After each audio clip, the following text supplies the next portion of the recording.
Good afternoon, everybody, and welcome to Freedom on Deck on 94.9 News Now and Stimulating Talk. Me and Chet Martin here, joined by the redneck Brian Breault. Oh, I'm ready to get it on today. And the always fearless CV Berton. Here to fight the thought police wherever I can find them. Amen, brother. You know, before we get started, sorry about last week.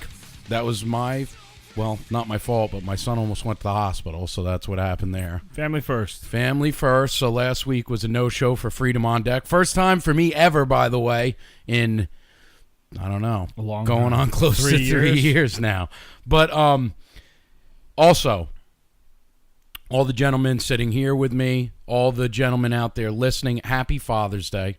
I can't say it enough. If you're a true patriotic American that raises his children right, happy Father's Day to you. Even if you're a good liberal and you're a dad, happy Father's Day to you. So I hope everybody has a good one.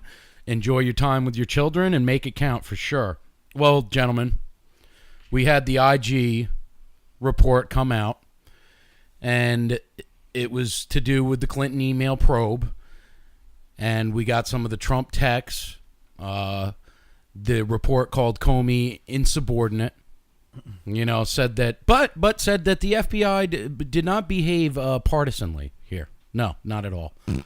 Not at all, you know. Michael Horowitz, the IG, is also good friends with James Comey, by the way. Just so everybody knows that's there, too. Well, and hey, you know, just to put everybody's mind at ease, they're going to have plenty of training going forward. That's what I heard as well. This comprehensive and at times scathing report on the handling of the Hillary Clinton email investigation exposed extraordinary text messages by a top FBI official vowing to stop Donald Trump. We know about that. That came from Mr. Strzok and his Gums McGee, his girlfriend there. Yeah, I'm sorry. And others. I just call her Gums McGee. There were others, and they're not saying their names. Right. There was an attorney. They're withholding them. There was an attorney that was working with the FBI, and they're withholding the name and not saying who it is, because I still think the attorney is probably employed by the FBI. It's somebody we know, because that's why they're withholding the name. Well, Strzok is still employed by the FBI. They just moved him. Exactly. Yeah. Give me a break. This whole thing happens over the week, and we saw on Friday President Trump came out on the White House lawn and basically eviscerated the so-called journalists and reporters that were basically shouting him down over this report. Again, trying to go to Russia and all, you know, screaming Stormy Daniels, Russia. They're so disrespectful to this man. You know, how can we trust the FBI, the DOJ, the IG, the AG? Here's the thing.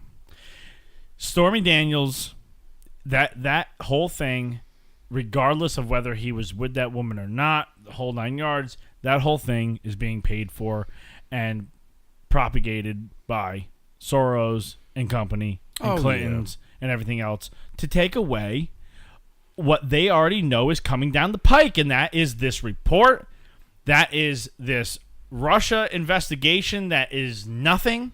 It's nothing now. So because if they don't have Russia and they don't have Stormy Daniels and they don't have all these other things, then they're going to be the ones with the spotlight on them going, well, how come this happened and how come that happened and why wasn't her emails looked into and what about this and what about that? And they're going to be the ones getting the questions. So they have to take the line of questioning off of their heads, so to speak, and put it on the head of Donald Trump and tried to change the narrative. And CV, it's all kind of head-tailing each other here, because we also saw Paul Manafort. He's being held by this judge, Obama-appointed judge, by the way, absolutely, off of accusations, and says in the report, alleged accusations of him tampering. Let's remember that the IG, Horowitz, was an Obama appointee himself. Yes. And he dilutes everything. But did you ever notice that Mueller does this grandstanding thing every time bad news comes out about the deep state? Like, the IG report came out, and all of a sudden, Manafort's arrested. Last time it was 13 Russians were indicted, and they didn't expect them to fight the case. And some of them came over here to fight them and said, release the records on what you have on us, and they were like, no, we're not going to release the records. It's like, well, why are you charging them if you don't even have a case? But it's just like a grandstanding thing. It's sort of like, oh, bad news about the deep state, so now we have to answer with some kind of felonious accusation. And in this case, Manafort was Tommy Robinson. That's a verb now. He was Tommy Robinson. He was disappeared. He was only accused. He wasn't even convicted, and he's in jail. How does that work in America? Yeah, you would think that the judge, any judge, I don't even care if they're a liberal judge or not. This is America. Evidence is everything. You would think that judge would say, show me the phone records where he texted this number. No, they didn't. Or he called this number. There's nothing. So, exactly. So you're going like, wait a second. This judge made a ruling on hearsay. Yeah. That is what this is. Don't you have to be tried and convicted before you're thrown in jail? Well, it doesn't matter. It doesn't matter to them. What matters is evidence. And you cannot, based on hearsay. And I don't know who his attorneys are, but they suck. Well, you have to also consider who these judges are.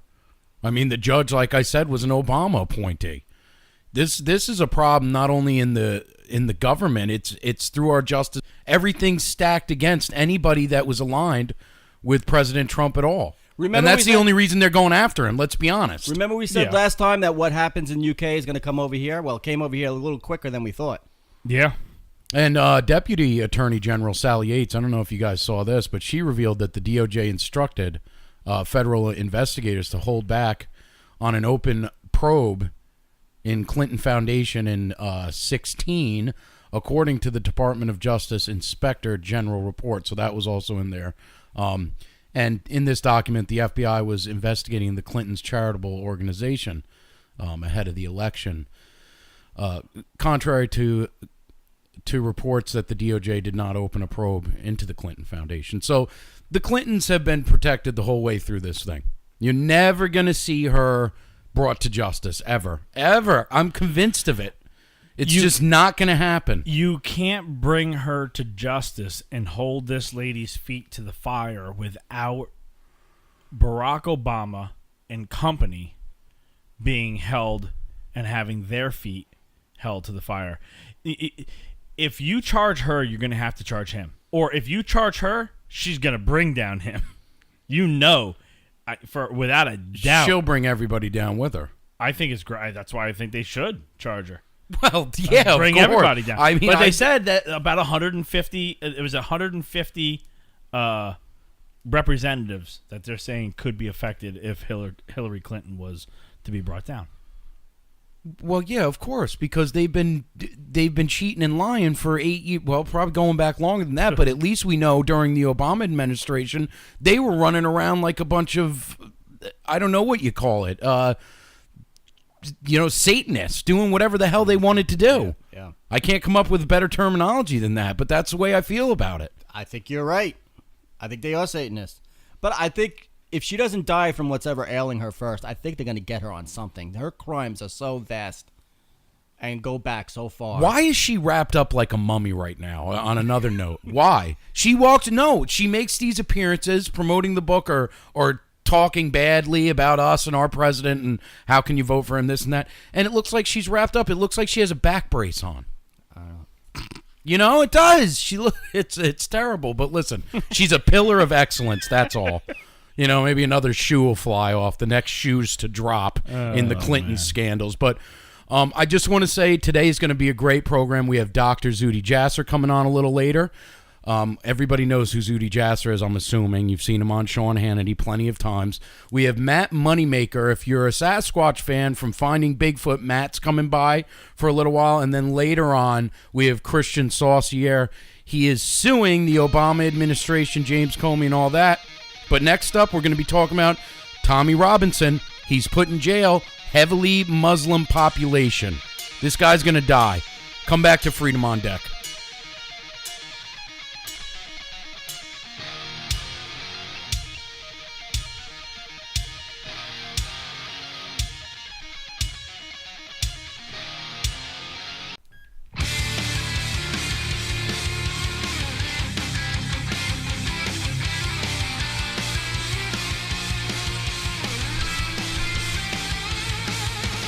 And welcome back to Freedom on Deck, 94.9 News Now and Stimulating Talko.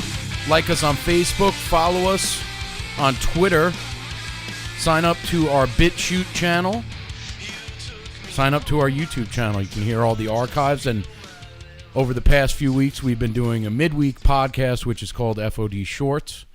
Brian is yet to come on, but he will be, and it's just a little rundown half-hour podcast in the middle of the week. Yep. So now we got 2 shows during the week, which is pretty cool. BitChute is where BitChute's where you really want to listen to it. Yeah. You know, you can listen to it on YouTube too. We want you to go by, listen to it twice, listen to it on both channels. But that's our podcast where you're going to hear the dirty words, and really it's unfiltered, and it's there. Hey, why not? Why not? It gets a little colorful, yes. A little more colorful than this show, which is pushing it, to say the least. Well, we've talked about Tommy Robinson, all right, and we're going to talk about him again because this is a big deal. This is in the land of the Magna Carta.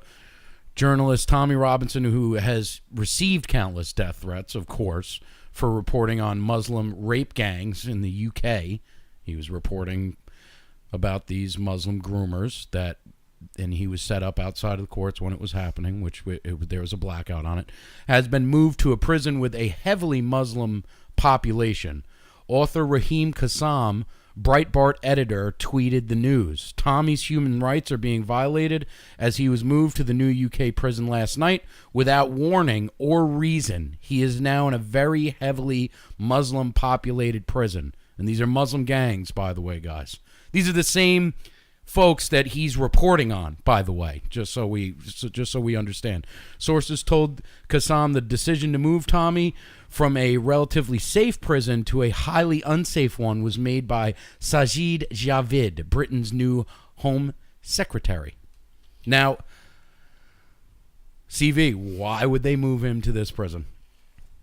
They wanna disappear him, but my question is, if and when they actually kill him, when will we know about it? Will we ever know about it? Or how long will it take before the news comes out? Because you know how secretive the UK is over there. They didn't even want anybody reporting that he was arrested in the first place. They put a muzzle on all journalism about that topic for like 4 days, and they finally lifted it. Something like that. Right. What, Brian died, bottom line. I mean, when he was in prison the last time, he was already attacked.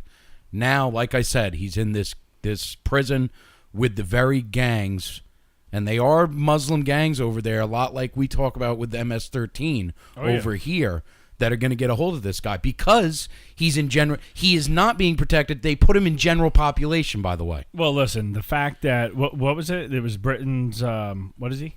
The guy that put him there or made the move? The general secretary. General secretary. So I guess that's Home secretary. Home secretary. So that's like our I don't know what you secretary. compare it to. I guess it's hard to compare. I don't know their positions to ours. But anyway, the bottom line is it'd be like Jeff Sessions coming down and saying, he's going to Alcatraz. Right. He's going to Sing Sing. We're putting him in maximum security out of Riverhead County Jail. It'd be like saying we're sending a Black Panther member to an Alabama jail where it's heavily populated with Klansmen and Nazis. Right. Well, I mean, you can make any comparison you want. Yeah. I mean, the bottom line is that it was done purposely as a lesson to anybody else who might. And it was step out of line. Yeah. Sure, absolutely. They're making an example of him. You step out of line, this is what's going to happen, and this is what we can do. And they're throwing their weight around. And this is what happens when you give sick, demented, twisted people positions like Home Secretary. And the worst thing for Mr. Robinson is everyone knows the story. Yeah. Especially over there. It was all over. Well, it was blacked out, but they know the story now. Simply speaking, the his story opinion. that he was reporting on, they didn't know, or they knew because they're in the jails, but they know who he is and that he's their enemy. Mm-hmm. He's the one exposing them.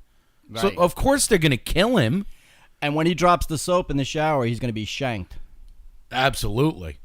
And that's a sad commentary right there. And Kassam said that rumors of Robinson being held in a prison where 71% of the inmate population is Muslim. He tweeted, "It's more like 1 in 5. That is still high and higher than average UK prison populations." Well, CV makes a good point. I'm glad that Qassam is coming out and putting out these numbers, though. But if he drops the soap, that he's going to be shanked. I mean, maybe we could send him like a helmet with goat ram horns on it, and then he won't be shanked. If we could send him a file in a cake, that'll be help a little bit better. The last time that he was in jail... He really should try to escape. That's his only chance right now is to try to escape. Well, the last time he was in jail, his nose got broken, and a man who was sent to jail for putting bacon outside a mosque was found dead in jail under mysterious circumstances over there in the wonderful UK. For putting bacon outside of a mosque, for God's sake. And Tommy had his nose broken last time he was in jail. That's what I just said. Well, listen, I mean, yeah. that is something that... as much as we joke around on here, that is something that I think that you shouldn't be allowed to do. No more than you shouldn't be killed for it. No. You shouldn't be killed for it, but you should also not just get a slap on the hand for something like that, because it's no different than people and idiots painting swastikas on a Jewish temple. I mean, you can't have that going on in the world, in this country, especially. That's fine. I mean, I agree with you, but the folks that get caught for doing that usually over here, and it's funny you bring that up. We've talked about it before. It's happened here. Usually, it's not a Trump supporter. It's like a black guy. Remember, it was the black guy that did it. He was going to the synagogues, and he was this big anti-Trumper, and he's painting swastikas with Trump underneath it. Yep. And they found out that it wasn't. Yep. So see that's the difference. Or what about the two Klansmen that they said were protesting out on that? They had black hands, and they had black hands in a Klansman uniform. Yeah, that's why you always should question these kind of events that happen, these kind of tragedies, like what happened in Charlottesville. That was a total sham. The guy who ran over these protesters, they weren't on the sidewalk carrying signs. They were blocking his car and trying to hit his car with baseball bats. He was trying to back out of there and get out of there, and the one person he hit was a white girl. So how is that racism? Well, he's white himself. Well, not only that, the guy that was behind the supposed neo-nationalist, white nationalist group, they caught him in a video where he was at the Occupy Wall Street in 2012. Yeah. So the same guy. So all of a sudden, a few years later, now he's a neo-Nazi. You know what I mean? It's all just to push a false narrative. These are a lot of these things are false flags. And poor Tommy is paying the ultimate price. And people say, "Well, it'll never happen here. America, America won't let that happen." Listen, I don't know. It just happened to Manafort. Well, kind of, yeah, in a way. In a way, I don't think he's going to die. I think they were inspired by Tommy Robinson. No, I think it does happen in this country. Yes. It does happen. I think there are people that go to certain prisons and are taken out. Mm-hmm. Mueller and not as much, and that judge saw what happened in the UK, but it and happens. They emulated what happened in the UK, and they did it to Paul Manafort. Yeah, Paul Manafort's going to be somewhere where he's taken care of. Tommy Robinson's going to get a lot worse than Paul Manafort will. Believe me, it's going to be the death sentence. This guy's going to die. It's different. I'm sorry. He's going to die. He is sent to his death. Well, they want Manafort to play ball, and if he doesn't play ball, they may be inspired by Tommy Robinson's death and put him in a dangerous situation. I don't know. All I know is that this guy has been treated, and there is total injustice here, and I'm ticked off about it. But anyway, the next guest we have coming up, big-time national guest. You've seen him on Fox News. You've seen him on CNN. You've seen him with Sean Hannity. You've seen him all over the place. We're talking about Dr. Zuhdi Jasser. We're going to be talking about CARE, the Muslim Brotherhood, the spread of Islamism in America. Don't go anywhere. Freedom on deck.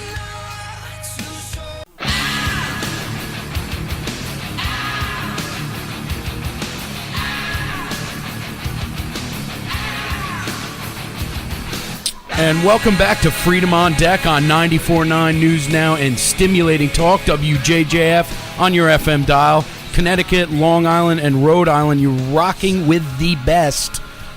Chet Martin here, Brian Breault and CV Berton at the helm. Our first guest to the program is the president and founder of the American Islamic Forum for Democracy and author of A Battle for the Soul of Islam. You've seen him on countless times with Fox News, CNN, CBS, and countless others. Dr. Zuhdi Jasser. Dr. Jasser, it's an absolute honor to have you on the show. Thank you. Likewise, it's great to be with you. Appreciate the invitation and look forward to the conversation. Well, Dr. Jasser, tell our listeners what the AIFD does exactly, what it's all about. Yeah, our American Islamic Forum for Democracy was formed after 9/11. We're based here in Phoenix, Arizona, and some of us saw some of the imams and Muslim Brotherhood-type legacy groups that have existed in the U.S. for decades that were supposedly, they claimed to speak on behalf of Muslims, and then we realized that not only were they problematic, but the American approach to the problem of terrorism was problematic in that it approached it as a symptom rather than treating the condition. I'm a doctor during the day. That's what I do to make a living, a prior naval officer. And we realized that terrorism is a symptom, and just like in medicine, you don't treat the cough or pain, you treat the disease. And the disease is political Islam, or the mixture of government and religion, if you will, as you see in Iran, as you see in Saudi Arabia and Pakistan. Every majority Muslim country basically is not a secular liberal democracy, and that's because Islam has not gone through that separation of mosque and state. So our organization's mission statement is not about counter-radicalization, it's not about counterterrorism, it's about protecting freedom and liberty through the separation of mosque and state. And initially in 2003, very few people really understood. They said, why are you doing that? That doesn't make sense. Well, then fast forward to 2013, ISIS, the Islamic State, is created after the waste that's been left in Syria after Assad committed genocide against the majority of the population, and Turkey and Qatar radicalized the Sunni side of it, and people said, oh, okay, now I get it, it's about ISIS. And we're like, no, wait a minute, ISIS didn't come out of thin air either. ISIS was created by the ideology of the Saudis, of the Muslim Brotherhood, of Turkey. All of these Islamic states are cauldrons for radical Islam because they're theocracies, and our organization is about a very American concept, which is fighting against theocracy, and thus you have our sort of raison d'etre of what we're trying to do. Now, Dr. Jasser, I've seen making statements, but could you please take some time to specifically address the many patriotic Muslims in Connecticut, Long Island, and Rhode Island? If you were meeting them in person, what would you say to them, sir? I tell them, listen, we can continue to be victims, or we can lead and use the laboratory that God blessed us with here in America to leave a legacy in which our children and our children's children are not torn between their identity as Muslims and identity as Americans. And ultimately, I would ask them, I'd say, you may feel that in this country there's no chance, thankfully, that the Islamists would ever run the government. Muslims are barely 1% of the population. But if you look at what's happening across the Middle East and across Muslim-majority countries, Muslims that believe in liberal democracy really don't even have a fighting chance. They're put in prison. Be able to believe that the most precious and unique experiment that allows them to be free is the American constitutional experiment, and realize that Sharia law, as it's practiced in most of these governments, is just not compatible with Western democracy. And if we want to leave a legacy in which our kids are not torn by that, and also leave a legacy that begins to treat the problem, and if they feel that bigotry against Muslims is a problem, the best way to melt that, taking ownership of the problem. And I think that would be the best way to basically teach Americans that we are not only the most valuable asset, but the only solution to radical Islam. So really there's a twofer there, which is you will reassure Americans that not only are we patriotic, but we are the solution to the problem. And secondly, our kids will no longer be torn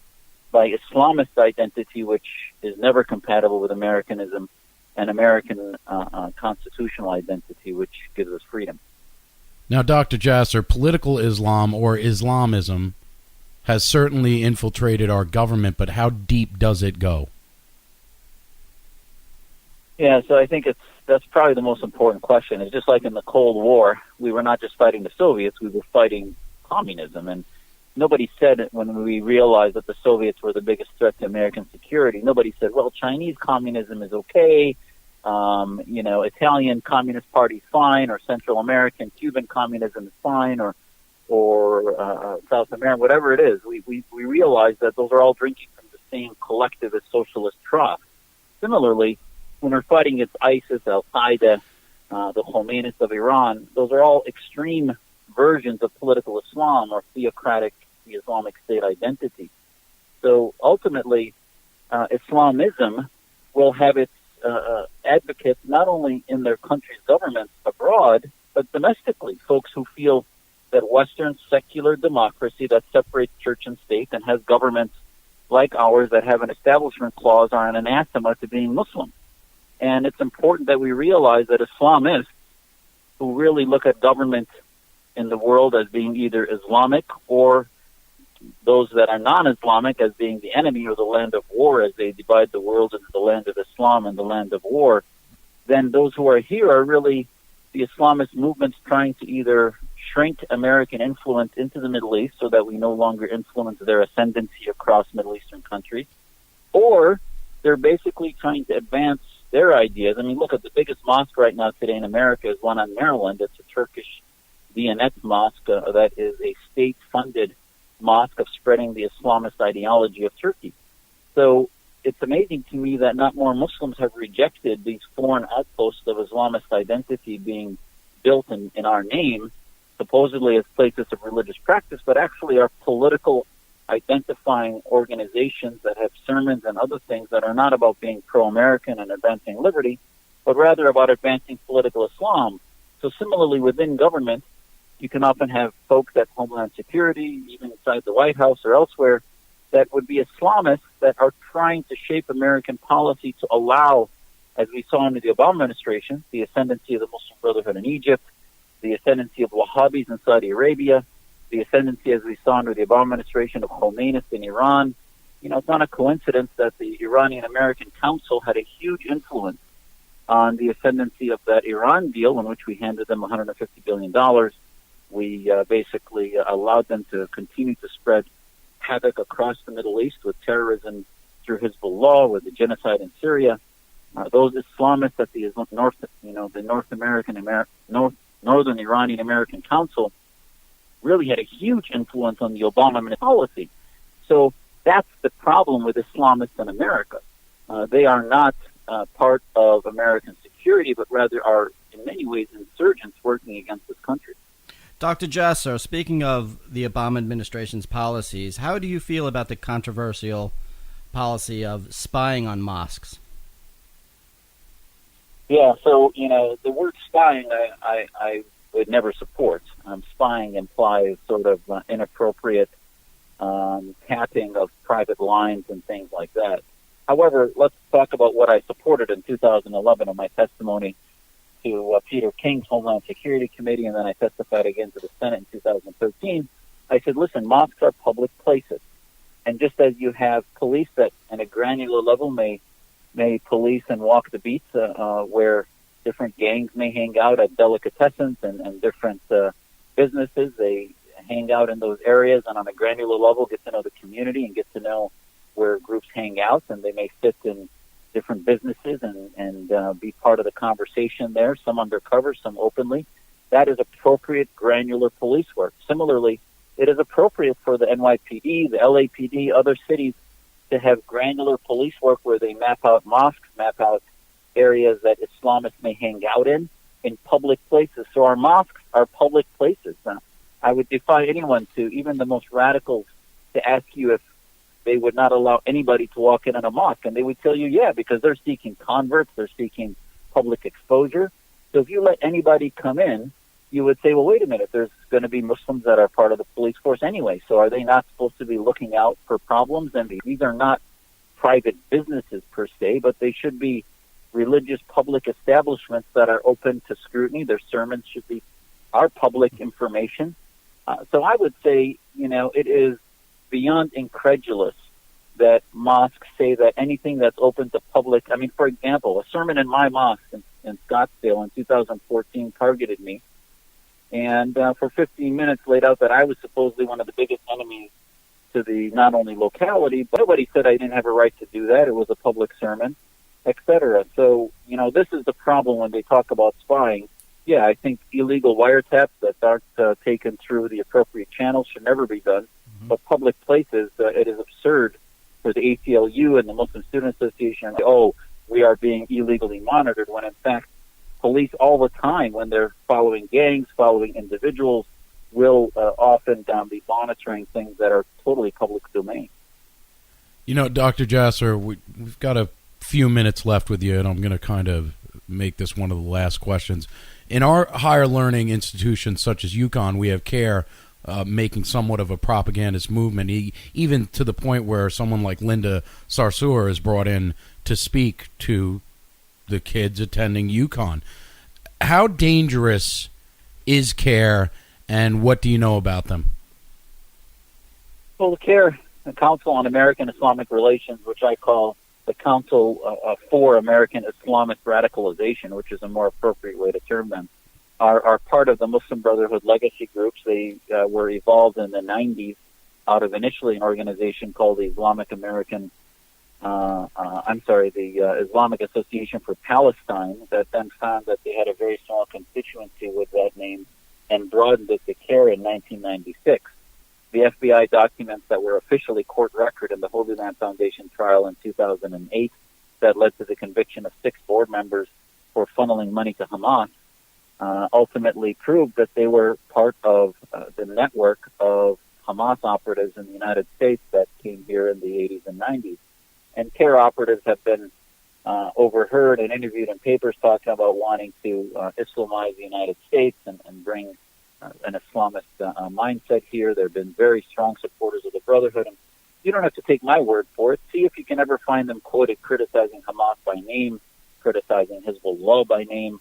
A number of interviews in which they refuse to criticize these groups by name, but simply criticize the tactics of terrorism, which right. They may disagree with the violence part, but they certainly agree with the end of establishing Islamic State. I would tell you that their free speech is part of the way to defeat them. The problem is the left especially uses them as the only representatives of Muslim speech. And if they really believe in diversity, the senator in Connecticut, Murphy, went to the floor of the Senate to berate the appointment of Secretary of State Pompeo, who I've worked closely with for years. And he started by saying there are such falsely labeled organizations like the American Islamic Forum for Democracy. And he goes on to malign and libel a number of other organizations, including the Middle East Forum, the Investigative Project, and ours. And he was basically handed talking points by CARE. And these groups love to do what we call takfir, which is to say that we are not Muslims and they're the only representatives of Muslims. And here you have the left and others like Senator Murphy, who becomes a useful idiot for the Islamist movement in the West, and never had the courtesy. We asked him for an apology.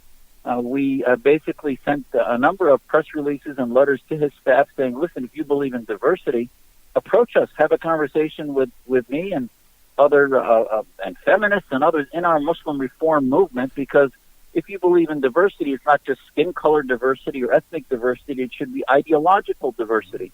Dr. Jasser, I hate to cut you off, but we do have to wrap it up here, and we'll pick that back up next month. You're going to come back on with us, and we'll start talking a little bit more about some of these senators that are involved with CARE and all that. Can you just please give everybody the website out where to go and check you out, sir? Sure. Our website is AIF as in form, AIFdemocracy.org. People can follow me on Twitter at Dr. Zuhdi Jasser, DrZuhdijasser. And our Reform Movement Declaration is at MuslimReformMovement.org. Everybody, that was Dr. Zuhdi Jasser. We'll be having him back on sometime soon, next month. But come back, we're going to be talking about the Griswold triple murder and Governor Malloy's early release program and how it's getting the citizens of Connecticut killed. This is 94.9 News Now and Stimulating Talk.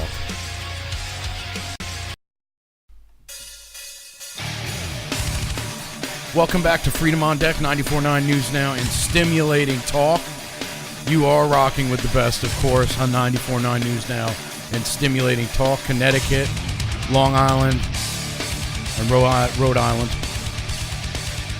So, for the last week or two, for those of you that listen to Lee LC program, Mondays through Fridays, 6 to 10, on 94.9 News Now and Stimulating Talk. That's my good buddy Lee. Great show. I'm sure most of our listeners do listen to him. But he's been talking about Sergio Carrera, who is charged with the gruesome triple murder of a family in Griswold. And I'm sure you're all familiar with this. It was the past winter, 3 months after Carrera was placed on probation. The Lindquist family was found in one of the most horrific murders the state has ever seen. In November of 2016, Carrera read a 4-minute speech to the parole board touting his completion of a GED and several prison programs. "I'm a man who takes responsibility for my actions," he said. He was serving 10 years for several robberies that happened in Waterbury back in 2008 when he was 16 years old. He shot 2 of the people he robbed, according to the parole file. So he was violent. "I would like to give back to the community. I'm harmed so long ago by becoming a law-abiding citizen," Carrera said. He was granted the hearing after complying 85% of 10 years and writing several letters to the Board of Pardon and Parole. Anyway, the point is now, through Eyewitness News 3, his criminal history has been released, the total package of what he's done. And when you see it, it does show you that he was violent. And the issue that we've been talking about and that Lee's been talking about is he was part of the early release program touted and championed by Governor Malloy, the illustrious Governor Malloy. And how many citizens of Connecticut and other states are going to lose loved ones because of insane liberal policies that protect the criminals, the illegals, the gangsters, and not the citizens of their states? Well, you gotta not the law-abiding ones. You gotta think about it this way. I mean, a lot of these people that lose their lives from these people that are released early, they're violent, they shouldn't have been even walking the streets, and they're released. And a lot of the times, it doesn't happen in the home. It's a crime that's perpetrated in the streets, and they're in these states where, like Connecticut, like New York, like New Jersey, where you cannot carry a firearm without going through extensive background checks and extensive probing into your social media and this and that and the other thing. I mean, ask Scott Wilson sometime what the process is for him to have gotten his pistol permit and whether or not he's able to carry it openly or not. And that's somebody that has a solid background.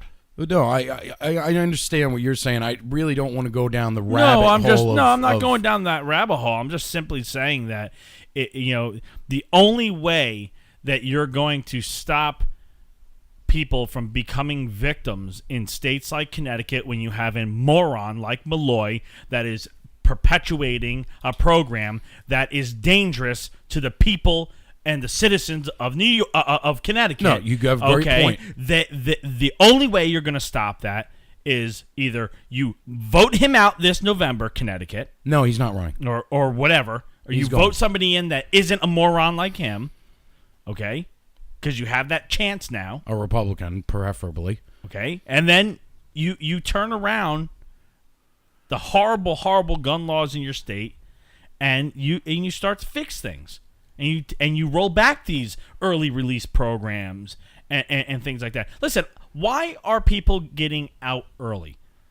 For crimes that they have committed that are violent. Why is somebody who beats their wife getting out of jail early when they get sentenced to 5 years? Because they sit down in front of a TV and they're shown a video that they don't even watch. Len Suzio was on with Lee Elsey. He's championing to turn this thing around and stop it completely because he says that there really is they don't learn anything. There's nothing to it. All you have to go do is basically watch some videos like you did in health class. This is this early release program that they have. And you're right. Nobody can protect themselves in Connecticut the way that you can in Texas, and that's a problem. But that's why liberal policies go against law-abiding citizens protecting themselves, but releasing monsters back into the population. Right. It's a lose-lose for the people. It's a lose-lose. It absolutely is true. Here's a rule of thumb. Once a pedophile, always a pedophile. Once a murderer, always a murderer. And Sergio Correa's sister was also charged for this triple homicide. And, these kind of leopards don't change their spots. No. You don't let them out at all.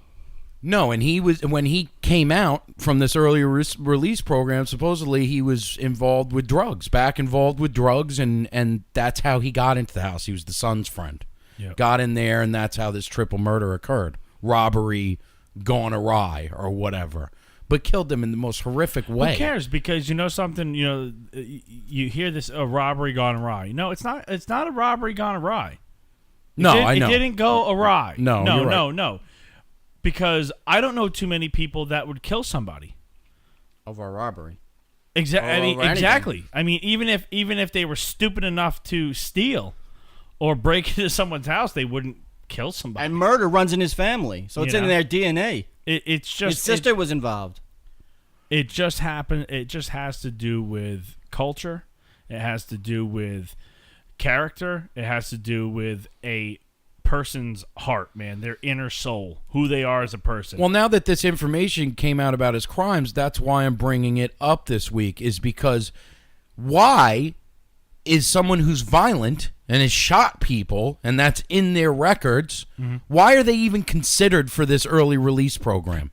I don't know. I mean, I think you should be the only way. A violent criminal should not be considered for that. The only way that you should be able to be considered for that as a violent criminal is if you sign paperwork to get a lobotomy, or if they were maybe if they were demonically possessed and they were exorcised of the demon, then they can be released, right? I don't know. I'm just telling you. Listen, I'm just telling you that there's Swiss cheese holes in this block. They're letting violent perpetrators participate in this early release program. It's the same reason that you can take a monster like this and release him into the streets is the same way that, we have to up their meals from $4 a plate to $6 a plate. Healthier. Eating better than me. Right. Can't be, it can't be slop. No. Can't be sloppy joes. No, they're gluten. Some of these prisoners are allergic to glutens. Oh, is it? Well, you figure it out. You be eating liberalism's a mental disorder. You be eating a lot of rice, huh, homie? Right. Oh, you're allergic to gluten? No bread for you? All right, here's some rice. Plain white rice.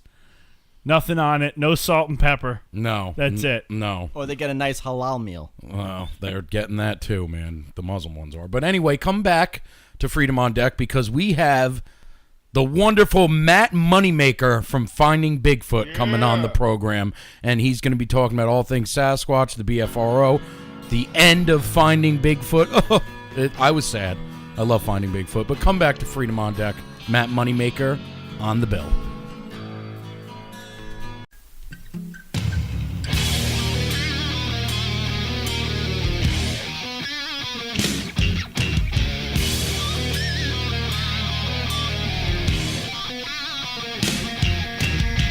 Welcome back to Freedom on Deck, 94.9 News Now and stimulating talk, WJJF on your FM dial. You are rocking with the best. Connecticut, Long Island, and Rhode Island.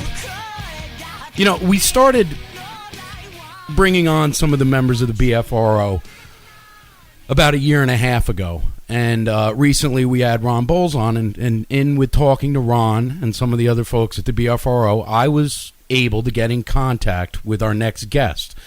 He created the BFRO in 1995 and is the lead star of the hit television program Finding Bigfoot, which premiered on Animal Planet May 29th of 2011 and aired its final episode just a few weeks ago. Welcome to the program, Matt Moneymaker. Matt, thanks for coming on, man. Thank you very much for having me. It's great having you because we're all such big fans of the show and of you. And we're a conservative talk show, but have always loved the Bigfoot phenomenon. The 100th episode was bittersweet for us, but how was it for you to say goodbye to Finding Bigfoot? It was bittersweet, but it's like when I'm out there for every single one of those episodes, I was totally trying to stay focused on figuring out where to go where we could get footage or recordings or something else. So by that final night, I mean, I really, I really was stepwise figuring it out, like going to places, doing the house, seeing if they're around, places where we had gotten action before, and just putting together, like, knowing the air temperature flow, and then finally hitting it that last night and getting that, like, Ohio howl type response was just, like, that was so much the focus. And then it was also that, I mean, for various reasons I can't go into, the show just couldn't go on. Right. It just, like, it couldn't, it would have been wrong to continue it. And so we were, 100 episodes we figured was the nice round one, or the network figured, and it was enough. It was enough for what that show could do. And the show, Matt, the show lives on, though, just so you know. I mean, I know you told us off air that it's going to be on in reruns, but I mean, the impact that you guys had, I mean, kids, people my age, older folks, we all can relate to Sasquatch and Bigfoot. We all know about the Patterson-Gilman footage, and your show, for a while, Bigfoot was out of the spotlight and the limelight, and when your show came around, it's kind of like my brain was like, oh yeah, Bigfoot, man. Yeah, and there's a lot of people who are grown up now and kind of middle age who, and we're kind of in the thick of the Bigfoot mania in the mid-'70s, where they were kids, I should say. They were kids when all that was happening, and they've grown up and they have kids now. And so there was a lot of older people this time that were bringing younger people to watch it, and our show was, I mean, I think one of the things I'm proud of about the show is that so many people told us it was the one show that, like, all three generations in a family could watch and be really into, like the grandparents, the parents, and the little kids. And to me, that was like, it reminded me when I was young in the 70s, there was only a couple of shows that like grandparents, parents, and kids watch. And one of them was Mutual of Omaha's Wild Kingdom. Sure. Right before, like, the Disney special for that night. And that became, like, when I was a kid, that was like a ritual. That was what you did Sunday night, and you would have dinner, and everything would be built around. You're going to eat it, then you're going to get to watch Mutual of Omaha's Wild Kingdom, and then the newest Disney thing. And so to hear people say that that's what was going on with their kids, and like the dads, like they said, they special for, I heard this so many times, because their kid would snuggle up to them and, like, want them to hold a blanket over their eyes, and they'd get all scared. And they would, and it was like, that was special for so many people. But just the attitude, understanding of the Bigfoot subject, when, finally it was, so many people realized that there's not just, when we talk about Bigfoot research, we're not talking about this one thing that keeps popping up here and there. We're talking about a population of them that are out there, and that people didn't realize the witnesses, how many places they're seen. In fact, where you guys are at is a place I so want to spend more time in, because there are Sasquatches in Connecticut, and there are some in Rhode Island. Really? Especially in that swampy part that's over by the Connecticut border, and in Massachusetts as well. And those were some of your great episodes, I thought. Absolutely, and there was a drive to do episodes in states where there was Bigfoot activity, but where people just wouldn't think that's part of their range, that's like where Bigfoots go, because people would associate it with the Pacific Northwest. And to think there's Bigfoots in Rhode Island, and it's just like, yeah, there's not that many, but there's tons of deer there, and so it makes sense that they would come, because that's what controls where they go. And people think, well, how would they get there? There's all this population there. How would they? It's like, well, the deer can navigate around. The deer can get, like, into your backyard right outside of Boston. So other nocturnal creatures that can do that too. Now, Matt, early on in the early seasons, you coined the phrase I think that there's a Squatch in these woods. Now, was that planned? How did that come out? Because anytime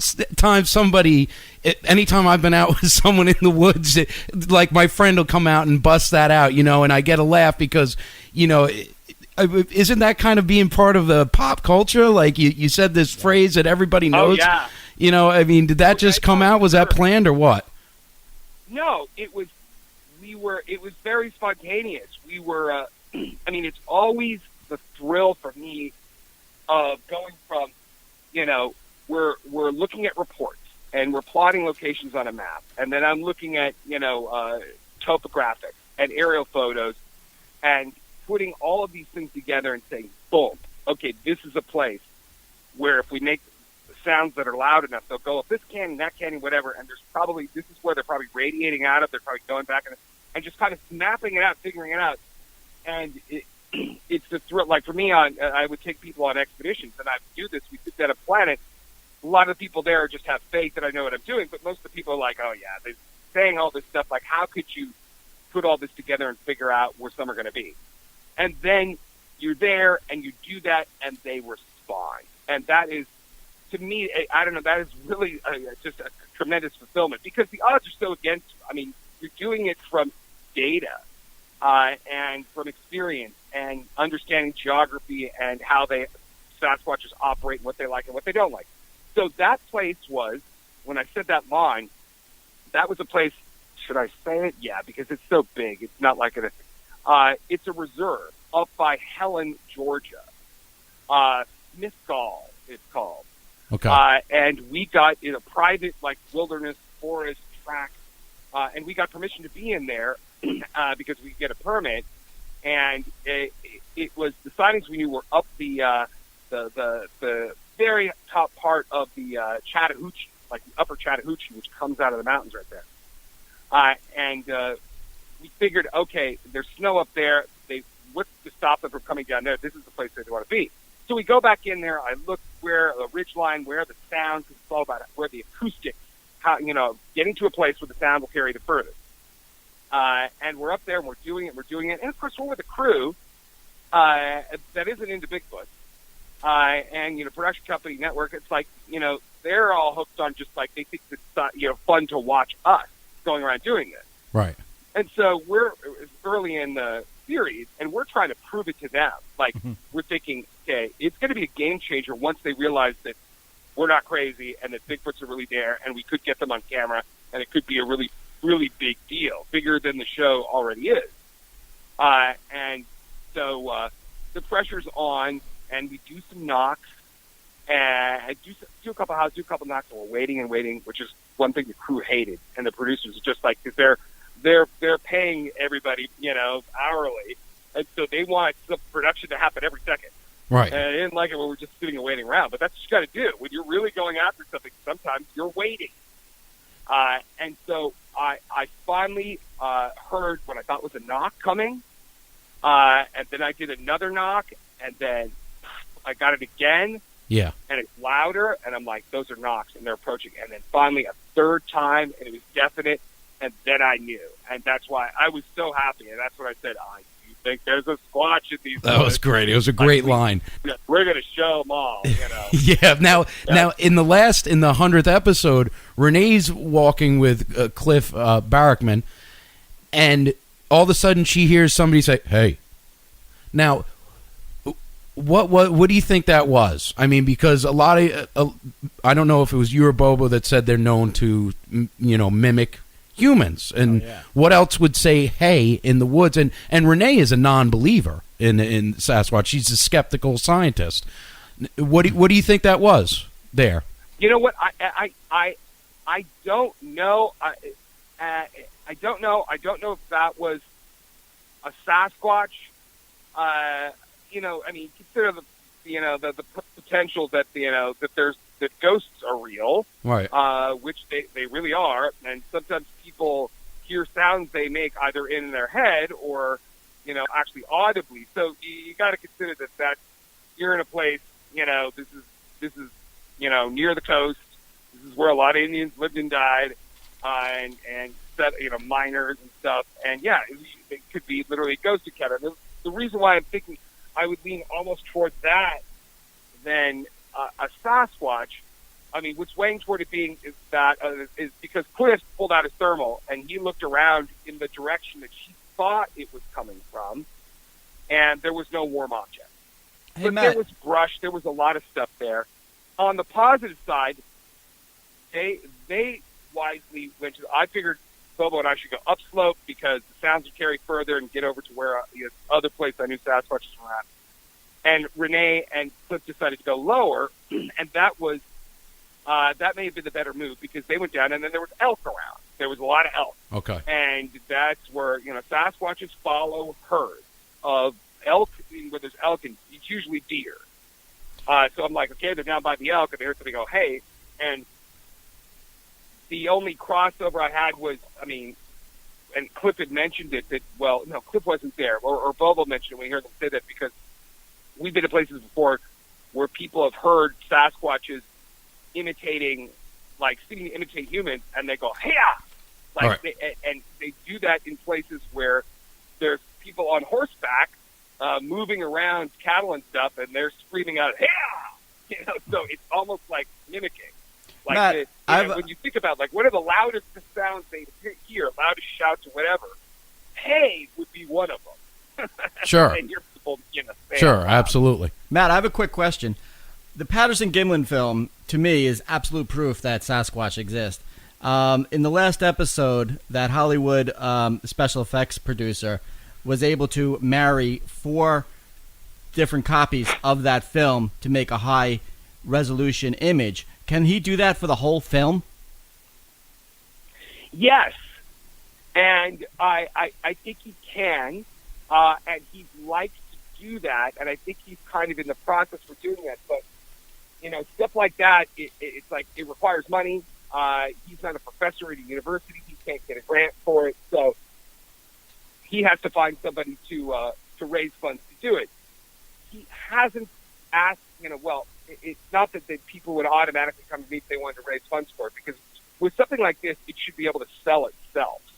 I mean, and so if you were to show all those images, do the presentation like they did for me, for us, it would impress people. And it, of course, impressed us even more because we're so familiar with the highest resolution, patty images that we were familiar with, the Cibachromes, especially, or Chibachromes. I mean, the certain prints that show each frame, and it's like the best you can get. Hey, Matt, I'm sorry, but we're actually running up against it right now. We're coming to the 15-minute break, but can you come back with us and talk to us for another 5 minutes? Because you've got a new show that you're working on called Native Giants. Can we talk about that a little bit more? Absolutely.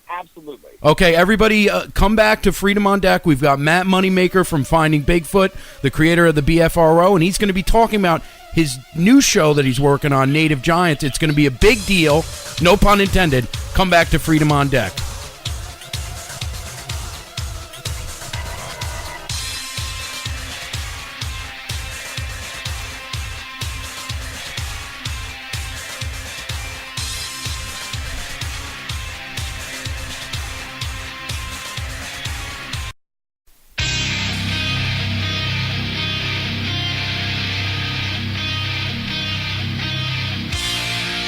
Welcome back to Freedom on Deck, 94.9 News Now and Stimulating Talk. We're continuing the discussion with the one and only, the legendary Matt Moneymaker, star of Finding Bigfoot, created the BFRO. He's a rock star, and he's got a new show in the works. It's called Native Giants. I'm going to let him tell you all about it. Matt, what can we expect from Native Giants, and what's the difference between the show you're developing and Finding Bigfoot? The new show I'm developing has, you'll notice there will be similarities in various ways in that I play who I am, and I'm, primarily a Bigfoot researcher. But in this one, we're going after, it's where we're going is more important than what we're going after. We're looking into all things out of the ordinary, like Bigfoot, like ghosts, like UFOs, that happen on Indian reservations. Alaska, Canada, the United States. Been to many of them over the years. We shot many episodes. and I have a lot of invitations to return. But while we were all at these places, we were told about like haunted locations or this, different things that we could have maybe gotten on film or recorded. And when we knew that, okay, our chances were slim for a Bigfoot encounter, like for example, if we were there in winter, but the stuff only happens in summer with the Bigfoots, and we're only talking about the witnesses about summertime, then it wouldn't hurt to try to go to a place that almost like low-level UFO activity, and we could never do that because it was, as I was told, it was a Bigfoot show, and the advertisers have already contracted for inclusion in a Bigfoot show. So there's legal reasons why we can't do it. We don't want to look like, they can't like make it look like they're baiting and switching what they promised advertisers. So I knew that there was another show that was like, it's there, it's ready to do. And with the natives, it isn't just arbitrarily, it's like, okay, let's find out what happens. They have a different relationship. And I'm not speaking about Indians in a monolithic way. There's different tribes, different cultures, but so many of them are so familiar with so many things that are still like kind of woo topics. And people could say, well, and natives are more superstitious or they're more spiritual, so yeah, they'll believe in anything. And it's like, no. This is very specific knowledge about how these critters operate, what they do. It's embedded in their legends, and various other things that like paranormal people are just like learning about and experiencing. And it's fascinating. It's really amazing when some of them get together, especially some like from different tribes, when they're first meeting each other and they're talking about ghosts, UFOs, Bigfoot, little people, all these different things that they're familiar with, and tribes that have no connection, that are like, between Alaska and Wyoming. I mean, just and when they're talking about it, it's so matter of fact. And you'll have a chief of police talking to another guy. And these are high level people. Right. It's mind blowing, and it makes you want to go check these places out. And we did that for the Bigfoot stuff. But I was so desperately all along wanting to go look at whatever we could get on camera that is outside of the realm of science. And it's because we have all the right equipment for it, all the same kind of cameras, which we have various different types. But it's the same ones that you would use if you're trying to film both ghosts and UFO, for example. So, and again, those three major topics are only a few of the things. I mean, most people don't even know about the little people. That's amazing. All this fascinating stuff. That's amazing, Matt, and we're really looking forward to it. I'm sure everybody else is. Tell everybody where they can go check you out and find out more about the BFRO and your Twitter handle and all that, Matt. Very good. Yeah, you can go to find the BFRO website. Just go to Google, put in Bigfoot, and we're on the first page of results. BFRO is usually the first one or the second after the Wikipedia article. Or you can go to Facebook and just do a search for Native Giant TV series. Excellent. Go ahead, Matt. Sorry. Yeah. You'll find out lots more information about it and see the two lead Native American female characters who are going to be dynamite. Excellent, everybody. That was Matt Moneymaker, star of Finding Bigfoot, creator of the BFRO, and he's got the new show Native Giants coming on, and we'll be sure to have him back on when that debuts. You better believe it. Come back to Freedom on Deck. We're having pardoned Navy sailor Christian Saucier coming on by. They are suing the Obama administration. God bless them.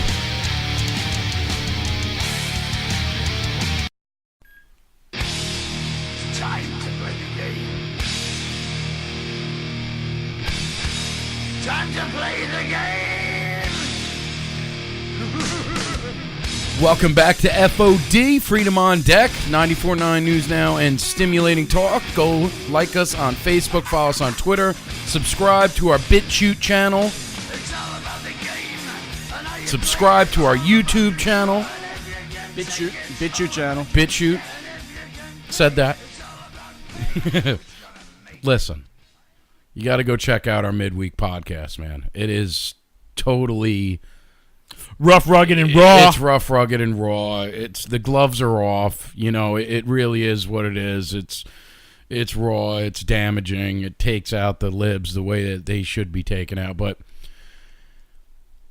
there was a New York AG that got in a lot of trouble the other month, and he was beating his mistress. Eric Snyderman. Eric Snyderman, yes. And his replacement, Barbara Underwood, who looks like, I don't want to get into it, but... Dude looks like a lady. Little bit. I don't even know if she looks like a man. She just looks like a sloth. Just an absolute wildebeest.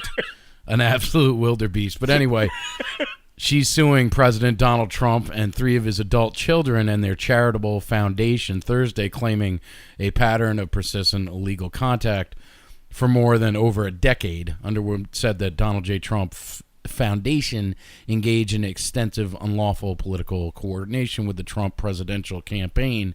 She also alleged repeated and willful self-dealing transactions to benefit Mr. Trump's personal and business interests. She said the foundation violated basic legal obligations for nonprofit foundations. In addition to Trump and the foundation, Underwood is suing Donald Trump Jr., Eric Trump, and the sister, Ivanka Trump, a senior advisor to the president. The family members are all board members of the foundation, according to Underwood, who filed suit, we all know that anyway, who filed suit in state court in New York City. Underwood said that the board of directors existed in name only since it never met after 1999 and did not approve of any grants. Instead, Trump himself made all the decisions related to the foundation, according to the AG's office. And how would they know Yeah, that? kind of like probably how, Clinton's, Hillary, Bill, Chelsea. I'm sure they make all the decisions. Where's the proof here? What are they trying to prove here?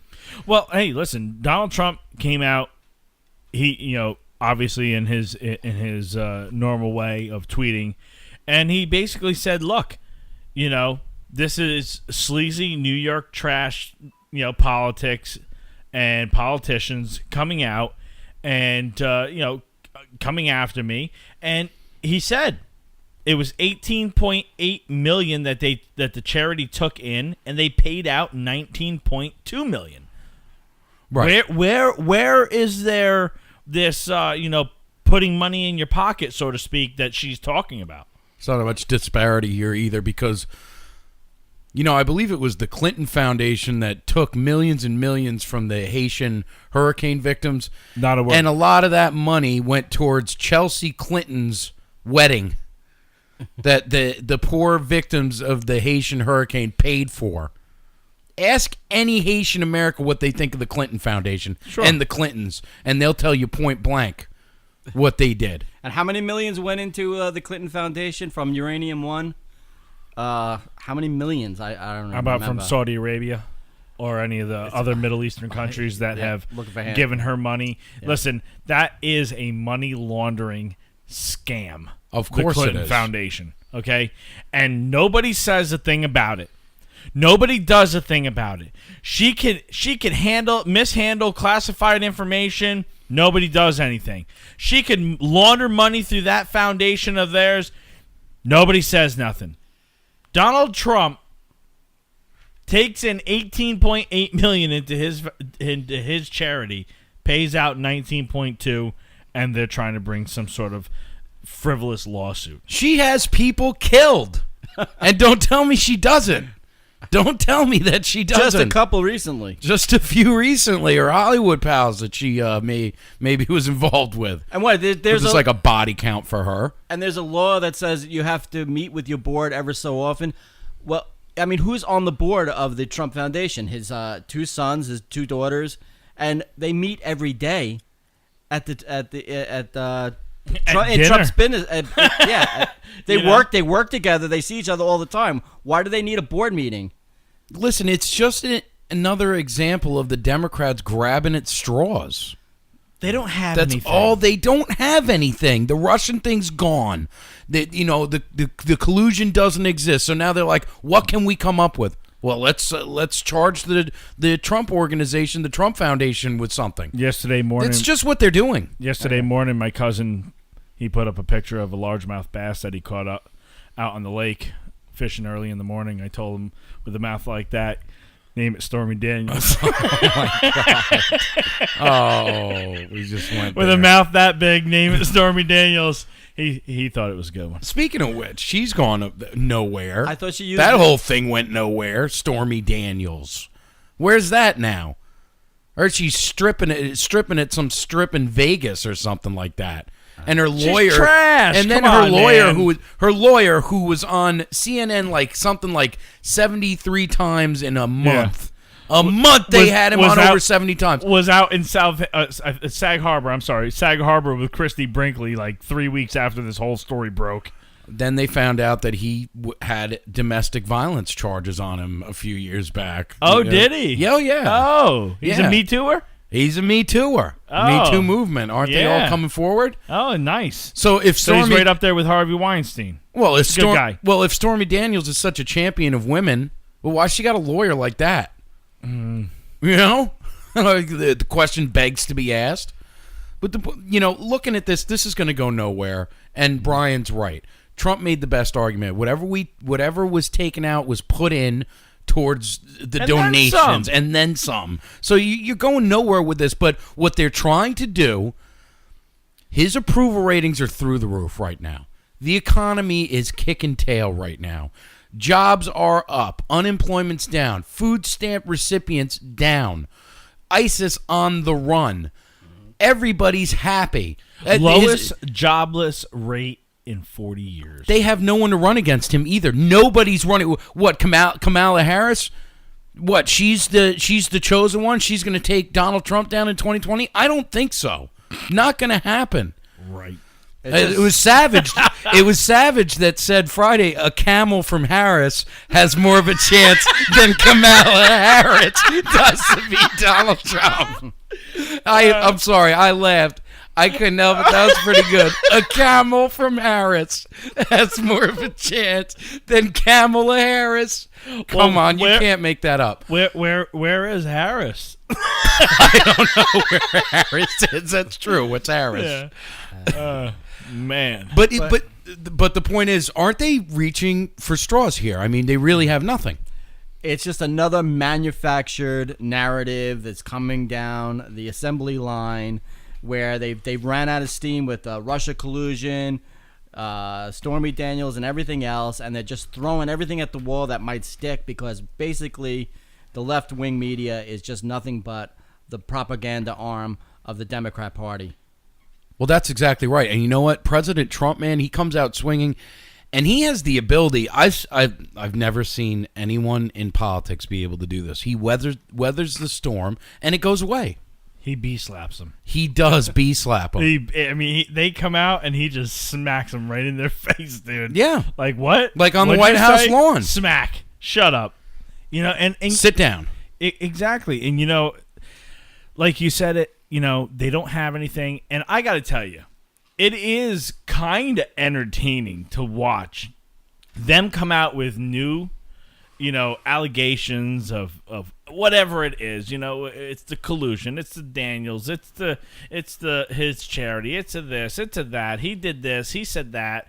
He didn't do this, he should have done that. Mm-hmm. It's just so entertaining to watch it all come out and then just crumble. Just turn to nothing. Epic nothing. fail Epic after fail after epic fail. It gets worse than that. You're pointing out you're pointing out some of the more reasonable things. What about Comrade Mika coming out on MSLSD and saying, oh, you know what Donald Trump is most upset about with living in the White House? He can't watch porn anymore. She said that on TV. They asked her where the sources were. I can't give away my sources. So you have no sources. You're just saying things so you're, just to throw it against the wall. Right. And then they had That's the slander. balls. And then they had the balls to say the reason that Melania hasn't been showing her face is because Trump's beating her. First off, Did you hear that? it's slander. I don't, because I don't watch that crap. Okay, first off, it's slander.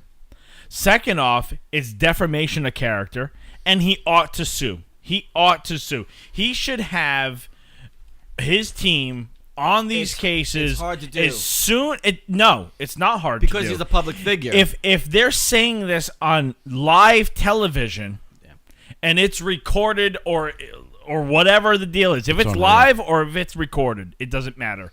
If he can get the video of it sue them in court. Because for her to come out and talk about him not being able to watch porn, okay, that's defamation of character, okay?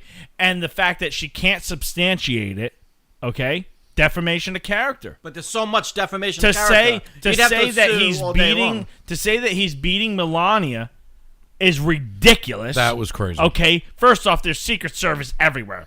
Okay, and that was a journalist. I think he was from the wall. Just getting punched in his face. The Washington Compost. Kick him right in the groin. And these journalists, they're so angry too. It's like they just really can't stand that this guy's turning the country around. It bothers them. They can't because, listen, like I said, they do these polls for a reason. They do these polls because they want to know where it's like their litmus test to know where the country is, to know where people are. And the more that he is turning this country around, the economy, jobs, this, that, the other thing, people are, it's like that thing. In the 80s, nationalism and pride in this country and standing up at the beginning of every school day and saying the Pledge of Allegiance and all that stuff. Thank you. Okay, and saying the national anthem at the start of every football game and baseball game and all that stuff in school. You had national pride. Yep. And it's awakening national pride in people's hearts, and they can't stand it because the globalists don't want nationalism because nationalism is only local to the nation you are in. Absolutely. Listen, we're going to come back with final thoughts. You're not going to believe this story.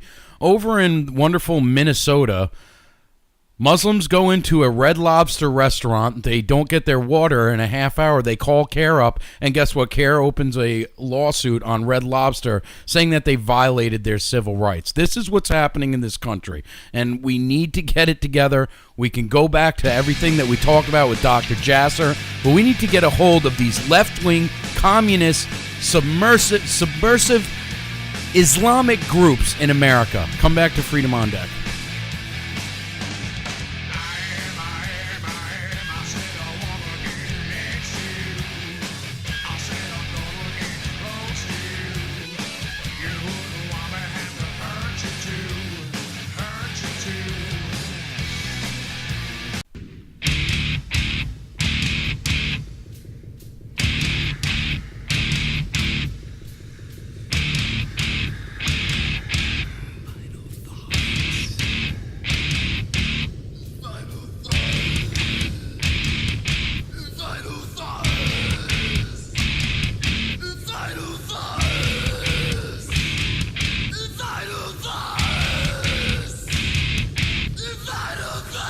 Welcome back to Freedom on Deck 94.9 News Now and Stimulating Talk.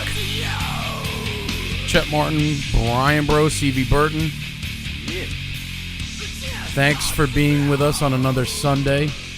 It's Father's Day. It's also my father's birthday, Frank Stoller, who I lost a number of years back in 2012.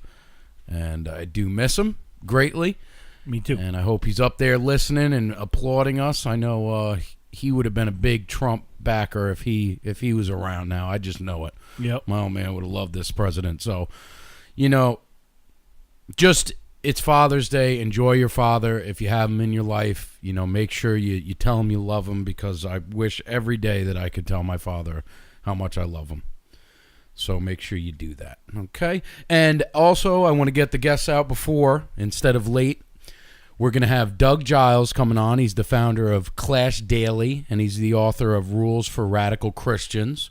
And we also have Larry Sharp, who is running on the Libertarian ticket against Del Camio. And, against Cuomo, correct, Brian? He's running against Cuomo, right? Yes. Larry Sharp. Yep. Yes. So he's running against Governor Cuomo. Yep. Independent. And he's independent. And that should be pretty cool. And we'll see.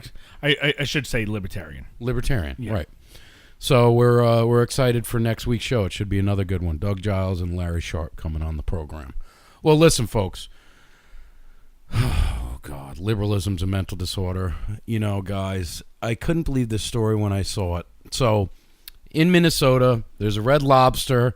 A Muslim family goes in. They've been fasting from Ramadan. They sit down. They order some water. It takes 30 minutes for the water to arrive. And what do? They call CARE. And CARE files a lawsuit against Red Lobster for violating their civil rights because their water was late. Has that ever happened to you guys? You ever got bad service at a restaurant? I mean, out here, I have. all the time. Go to the Princess. Well, they closed the Princess Diner down and tell some Muslims to go there. Talk about bad service. I can't believe this, man. And then It's so stupid. One of the employees said, "You people love to use the race card whenever you can." That's what they allegedly are accused of saying. Like, you people. Well, if they did say that, good, because you people do. Yeah, that is true. You people. Sorry, listen. I'm tired of this political correct nonsense. Like, listen. We've all been there. We've all had bad service. We've all had a waitress or a waiter who just, your drink's empty and you can't get a refill of iced tea. You know what I mean? You've gone to Fridays and you ordered the popcorn shrimp and they brought out chicken wings. I mean, hey, it happens. It's undercooked, overcooked. Right. A million and one things could happen. Yeah. All right. It's the food business. It's the industry. Things happen. You gotta take life with a grain of salt sometimes. Over water. Really? Come on. Really? Listen, and I'll tell you this. That waiter or waitress, I'm sure, had no clue, because the only way that they would is if they were Muslim. Okay? I have no clue when all the Muslim holidays are. I have no clue when all the Jewish holidays are. You know which ones I pay attention to? The Christian ones. Right. Because, I understand. That's what I believe in. But, so the Red Lobster is fighting back against the discrimination claim. We welcome everyone. This is from the Washington Times. So it was the Minnesota chapter of the Council of American Islamic Relations, claiming the fasting family endured civil rights violations during a recent visit. The group, and it was in Rochester. The group is Rochester, Minnesota. The group is demanding compensation for the incident. Sensitivity training by a CARE-approved instructor. Nope. And updates to the company's harassment policy. Nope. First off, they didn't harass them. There was no harassment. No, there wasn't. They didn't purposely and willfully go out of their way to not give you water. I'm sure that... When, does it say the date that this happened? No, but it says the family requested water to break their Ramadan fast, but did not receive it, like I said, for 30 minutes. After several requests to different servers were made, CARE said in a statement, when the family complained to the restaurant manager and raised the issue of possible bias in their treatment, they were told, like you guys said, you people love to play the race card whenever you can. A manager on duty, when contacted by a local CBS affiliate, said that she recently arrived from Illinois to replace another team member. So they already replaced the manager. Right. And so here's a person that lost their job because of something they probably didn't say. Right, they probably didn't say it. You see, this is the way they get you to change things. This is how the Muslims, excuse me, I know I sound racist saying that, right? It's a religion, first of all. This is how they get you to change your policies, is by screaming. And your culture. And your culture, exactly. And that's exactly what CARE's doing. Anyone that has any sympathy for CARE and thinks that we're right-wing nut jobs for calling them out and having Dr. Zuhdi Jasser come out and do the same thing on our program, who's national, by the way, acclaimed intelligent man all over the big networks, country. Saying the same thing that we're saying right now. Give me a break, man. You got the wool pulled over your eyes. Oh, but they've gotten peaceful awards. It's maddening. It really is. The minutia of this particular event is not even important. The bigger picture is, since when did Islam become a protected class? Like, you can't insult that particular religion, but Hollywood can make fun of Christians in every single movie if you ever notice, it's the Bible-toting Christian who's the deranged murderer, and it's just and the goof. And the goof, it's a religion. It's not a race. You're allowed to. People make fun of Christians. They make fun of Jehovah's Witnesses like it's like no problem at all. But you can't say a word against Islam. That's crazy. We should be able. It's an idea. It's a religion. It's doctrine. You're allowed to argue doctrine. Are you not? Or you get sued for arguing doctrine now. And our show's not to promote the idea that all Muslims are bad, or we wouldn't have had Dr. Jasser on. No. You know what I mean? And I'd be more than happy to have someone from CARE on even and talk to them if they wanted. I know they wouldn't. Right. But, someone like Dr. Jasser who comes out and says we need to reform Islam and get away from the old teachings of the Quran, which is what he basically says is called a Muslim version of an Uncle Tom, which I think they say Uncle Tamir. And they say this they harass him online with this stuff. Because he has a different viewpoint than they do. Or because he doesn't promote the idea of Islamism. This gas station attendant was trying to preach Islam to me once. And I said, Muhammad said, kill your enemies. Jesus said, love your enemies. And his face went pale. And I said, have a good night. And I drove away. I just left him speechless. You're allowed to say that. You're allowed to argue doctrine. Absolutely. Exactly. And you're allowed to have your own opinion. You're allowed to disagree. Yes. You're allowed to have theological discussions with people without getting stoned to death. But here's the thing. You have the right to disagree with somebody. And I think we're losing track of the point here. But, the fact that here's the bottom line. Okay? The bottom line is this lawsuit hinges on how timely the service came to them. That's what this lawsuit comes about. Right. That's the facts. The facts are they are suing because they didn't get water fast enough. Here's an idea, homie. Get your butt out of that Red Lobster and drive yourself down to the gas station and get you some Poland Spring. I guarantee you the only thing you're going to have to wait for is the line. Exactly. Bruh. Spoiled, and this is just political political correctness run amok. Absolutely. Listen, you're going to want to come back next week. Like I said, we got a big show. We got Doug Giles, founder of Clash Daily, coming on. Also, Larry Sharp, running in New York against Governor Cuomo.